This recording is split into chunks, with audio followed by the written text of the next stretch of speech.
ఇది గోదావరి నది. ఫిబ్రవరి నుంచి జూన్ వరకు ఇలా ఎండిపోయిన ఇసుకతోటి మాత్రమే ఉంటుంది. అక్కడక్కడ ఇలా నీటి పాయలతోటి ఉంటుంది. చాలా తక్కువ నీరుంటుంది. జనాలు గోదావరి మధ్యలో చక్కగా తిరుగుతూ ఆహ్లాదంగా కాలక్షేపాలు చేస్తూ ఉంటారు.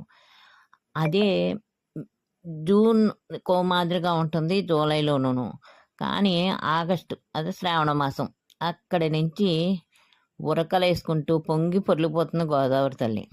ఈ బ్రిడ్జి అంత ఎత్తున నీరు నిండిపోతుంది.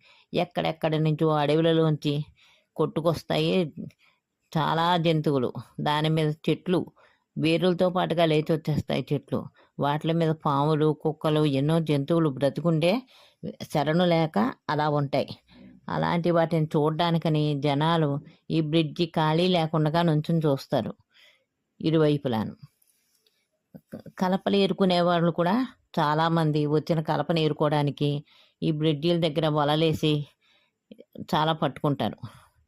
అవి వాళ్ళకి ఉపయోగించుకోవడానికి. మంచి మంచి టేక్ కలప లాంటివి కూడా వస్తాయి. పెద్ద పెద్ద మానులు వస్తాయి. అన్నీ కూడా అలాగే తీసి పట్టుకెళ్ళిపోతారు. ఒక్కొక్కళ్ళు తీసుకున్న ఒక టాటర్లు సరుకు మోసుకెళ్ళిపోతారు. కానీ వరదలను చూసి భయపడేవారు కొందరు ఉంటే ఆనందంగా ఆస్వాదించేవారు మరికొందరు ఉంటారు. కానీ చాలా చక్కగా ఆనందంగా ఉంటుంది జనాలకి.